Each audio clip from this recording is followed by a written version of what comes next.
Bugun men siz bilan juda muhim va og'riqli mavzuni ochib gaplashmoqchiman. Qariyalarni davolamaslik buyrug'i shifoxonalarda yangi qoida chiqibdi. Yoshi katta odamga endi joy bermas ekan degan gaplar ko'paydi. Bu gaplar har bir oilaga tegishli.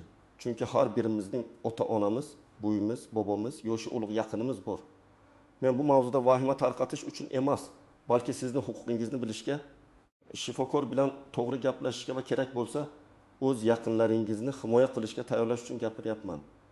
Videoni hoziroq saqlab qo'ying. Kanalga obuna bo'ling va like bosing. Chunki bu ma'lumot bir kuni sizga yoki yaqinlaringizga kerak bo'lib qolishi mumkin. Men bugun oddiy tilda tushuntiraman. Avval qanday edi? Hozir nimalar o'zgargan? Kim xavotir olishi kerak? Kim vahimaga tushmasligi kerak? Qaysi holatda shifoxona rad eta olmaydi va siz qanday hujjatlar bilan, qanday tartibda harakat qilishingiz kerak? Avvalo eng muhim narsani aytaman. Hech bir joyda qariyalarni davolamang degan umumiy, ochiq va qonuniy buyruq bo'lishi mumkin emas. Tibbiyotda yoshning o'zi davolashdan voz kechish uchun asos emas. 7 yosh, 9 yosh, hatto 9 yosh bo'lish odamni tibbiy yordamdan mahrum qilish degani emas. Lekin amaliyotda boshqa muammo bor. Shifoxonalarda joy yetishmasligi, reanimatsiya o'rinlari cheklanganligi, ayrim dori va muolajalar qimmatligi, navbatlarning ko'pligi sababli ba'zan shifokorlar uyda davolansin. Yoshi katta ekan, foyda kam bo'ladi. Operatsiyani ko'tarib olmaydi degan gaplarni aytishi mumkin. Avval ko'p oilalar shifokor nima desa, shuni qabul qilardi. Doktor biladi, shifoxona olmayapti, demak iloji yo'q. Yoshi katta bo'lgani uchun davolashmayapti shekilli deb uyga qaytib ketishardi. Hozir esa odamlar ko'proq savol bera boshladi. Yozma javob talab qilyapti. Ikkinchi shifokor fikrini olyapti, bemorning huquqlarini eslatyapti. Ana shu o'zgarish juda muhim. Tibbiyotda davolamaslik degan narsa bilan davolash usulini o'zgartirish degan narsa bir xil emas. Masalan, bemorga katta operatsiya xavfli bo'lishi mumkin. Lekin bu unga umuman yordam ko'rsatilmaydi degani emas. Operatsiya o'rniga dori, tomchi dori, kislorod og'riq qoldirish, yurak faoliyatini nazorat qilish, infeksiyani davolash, ovqatlanish tiklash kabi boshqa yo'llar bo'lishi mumkin. Shuning uchun men doim aytaman, shifokordan davolashmaydi degan umumiy gapni emas, aniq tibbiy sababni so'rang. Birinchi bilishingiz kerak bo'lgan narsa bemorning yoshi emas, uning umumiy holati, tashxisi, hayotiy ko'rsatkichlari va muolajadan kutiladigan foyda baholanadi. Masalan, bizning 2 yoshli odam yuragi yaxshi ishlayotgan, bosim nazoratda, qon miqdori me'yorida bo'lsa, u 60 yoshli. Lekin og'ir yurak yetishmovchiligi bor odamdan ko'ra ayrim muolajani yaxshiroq ko'tarishi mumkin. Demak, qari odam degan bitta yo'llik bilan qaror chiqarish noto'g'ri. Ikkinchi masala, shoshilinch yordam. Agar odamda insult belgilari bo'lsa, ya'ni bir tomoni ishlamay qolsa, tili chuchuklashsa, og'zi qiyshayib qolsa, hushdan ketsa, nafas olishi qiyinlashsa, ko'krakda kuchli og'riq bo'lsa, qon bosimi juda ko'tarilib yoki tushib ketsa, kuchli qon ketish bo'lsa, bunday holatda yoshidan qat'iy nazar shoshilinch tibbiy yordam ko'rsatilishi kerak. Yoshi katta, uyga olib boring deyish bunday holatlarda juda xavfli. Men oddiy misol keltiraman. 56 yoshli otaxon kechqurun birdan gapira olmay qoldi. O'ng qo'li osilib qoldi. Oila yoshi o'tgan, balki charchagandir deb ertalabgacha kutsa, insultda eng qimmat vaqt yo'qotiladi. Ba'zi davolash imkoniyatlari dastlabki soatlarda samarali bo'ladi. Agar tez yordam chaqirilsa, qon bosimi, qand, yurak ritmi, miya tomirlari tekshirilib, zarur bo'lsa shifoxonaga o'tkaziladi. Bu yerda 2-6 yosh to'siq emas. Asosiy masala vaqt va holat og'irligi. Yana bir misol, 14 yoshli ayolda pnevmoniya, ya'ni o'pka yallig'lanishi bor. Nafas olish daqiqasiga 4 martadan ko'p, kislorod miqdori past isitmasi bor. Shifoxonada joy kam bo'lgani uchun uyda antibiotik ichsin deyishlari mumkin. Lekin agar kislorod miqdori past bo'lsa, odam uyda xavf ostida qoladi. Bunday paytda oila shifokordan aniq ko'rsatkichlarni so'rashi kerak. Saturatsiya nechi? Qon tahlilida yallig'lanish belgisi qanday? Rentgen yoki kompyuter tomografiyada nimalar ko'rindi? Nega yotqizish tavsiya qilinmayapti? Gap baland ovozda tortishish haqida emas, gap aniq savol berish haqida. 3-masala. Reanimatsiya va intensiv terapiya.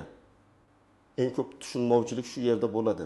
Reanimatsiyada o'rinlar cheklangan bo'lishi mumkin. Shifokorlar kimga birinchi yordam berishni, hayotiy ko'rsatkichlar, tiklanish ehtimoli, hozirgi ahvoli, og'ir kasalliklari, xush holati, nafas olishi, yurak faoliyati bo'yicha baholaydi. Bu jarayon tibbiyotda triaj, ya'ni ustuvorlikni aniqlash deb ataladi. lekin triyaj qariyani chetga surish emas.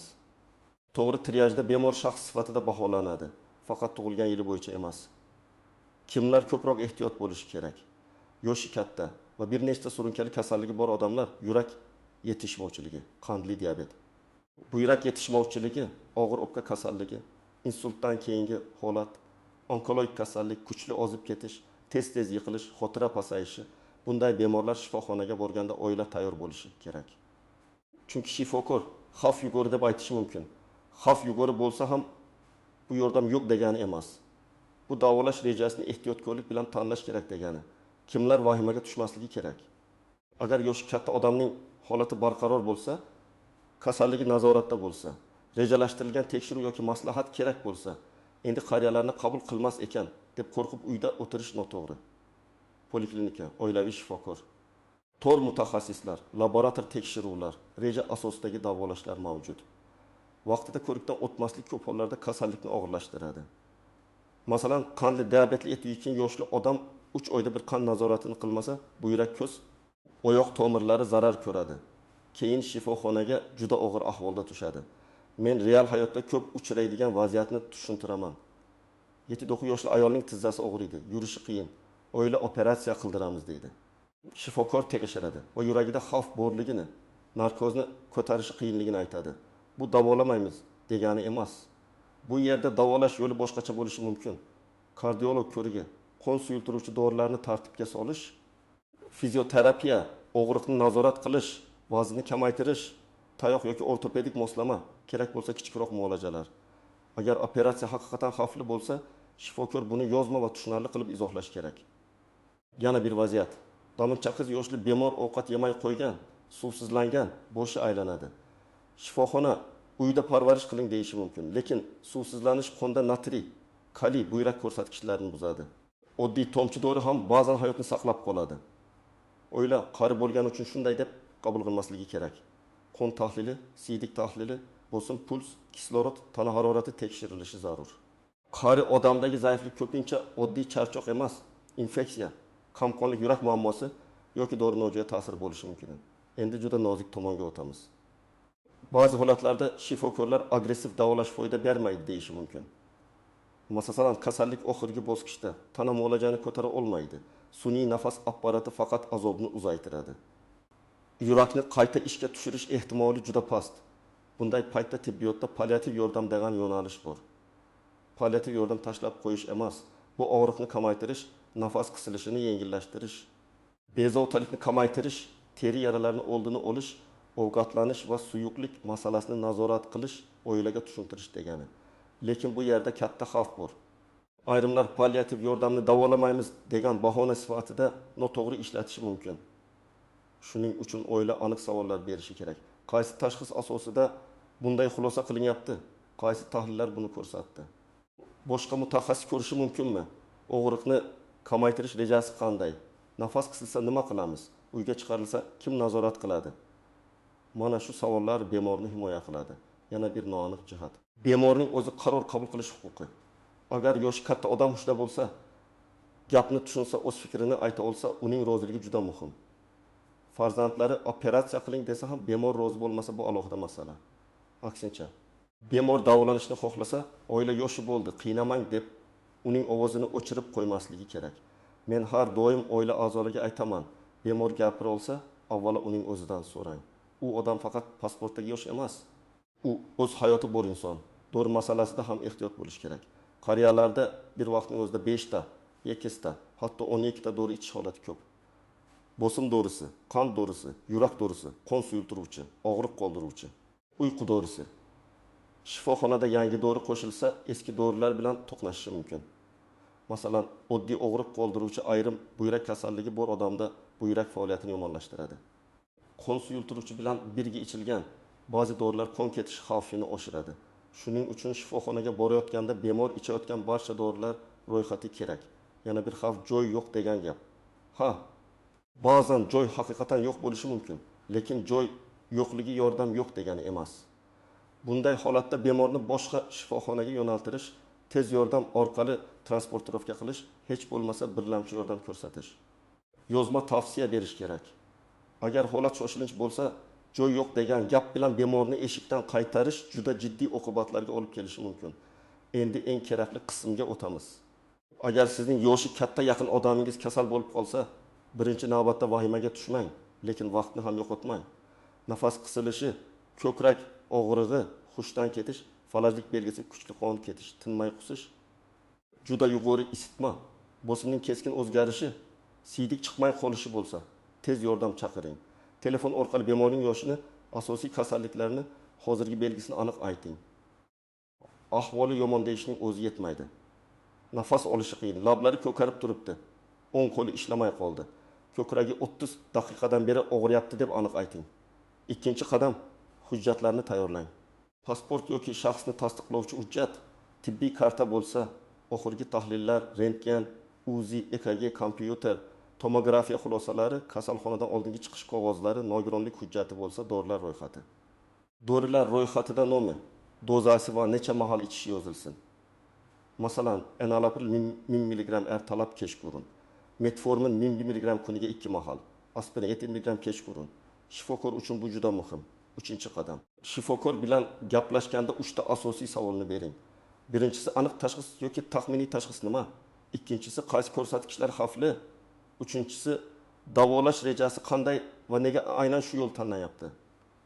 Agar shifokor yotqizishni tavsiya qilmasa, uyda davolash xavfsiz ekanini qaysi belgilar asosida aytyapsiz deb so'rang. Agar shifokor operatsiya qilmaymiz desa, operatsiyaning xavfi nimada? Muqobil davolash qanday deb so'rang. 4-qadam, yozma xulosa talab qiling. Men buni juda muhim deb bilaman. Og'zaki gap unutiladi, noto'g'ri tushuniladi, keyin kim nima degani bilinmaydi. Shifokordan ko'rik xulosasi, tashxis, tavsiya, qabul qilingan qaror. Berilgan dori va keyingi nazorat sanasi yozilgan hujjatni so'rang. Bu janjal qilish emas, bu tartib. Ertaga boshqa shifokorga borsangiz, aynan shu hujjat yordam beradi. 5-qadam, ikkinchi fikr olishdan uyalmang. Ayniqsa katta operatsiya, reanimatsiya, og'ir tashxis, davolash foyda bermaydi degan xulosa bo'lsa, boshqa mutaxassis ko'rish foydali. Bu birinchi shifokorga ishonmaslik degani emas. Tibbiyot murakkab soha. Og'ir qarorlarda ikkinchi fikr oilaga ham, bemorga ham aniqlik beradi. Kardiolog, nevrolog, pulmonolog, nefrolog, onkolog yoki geriatriya bo'yicha tajribali shifokor kerak bo'lishi mumkin. 6-qadam, shikoyat qilish tartibini biling. Agar bemorni asossiz ravishda qabul qilmayotganini, ko'rmasdan qaytarayotganini, shoshilinch holatda yordam bermayotganini sezsangiz, avvalo bo'lim mudiri yoki navbatchi mas'ul shifokor bilan gaplashing. Keyin shifoxona ma'muriyatiga yozma murojaat qiling. Murojaatda sana vaqt, bemorning FISH tug'ilgan yili, murojaat sababi, kim bilan gaplashganingiz, qanday javob berilgani, bemorning ahvoli yozilsin. Hissiyot bilan emas, fakt bilan yozing. Masalan, 2025-yil 1 may kuni soat 21:30da nafas qisilishi va saturatsiya tamiz 6% bo'lgani sababli murojaat qildik. Bemor ko'rikdan o'tkazilmasdan uyga qaytarildi degan kabi. 7-qadam, uyga chiqarishsa, aniq reja oling. Uyda kuzating degan gap yetarli emas.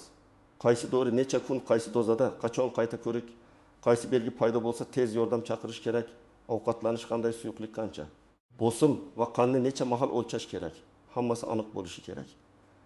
Masalan, pnevmoniyadan keyin uyga chiqqan nakamal bir yoshli odamda nafas yana qisilsa, isitma qaytsa, hushyorligi pasaysa, ovqat yemay qo'ysa, darhol qayta murojaat qilish kerak.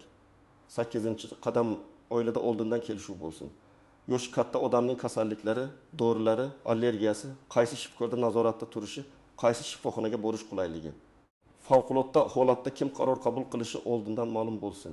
Ko'p oilalarda muammo shunda, kechasi bemor og'irlashadi. Hech kim qaysi dori ichishini bilmaydi. Eski tahlillar topilmaydi. Kimdir kutamiz deydi.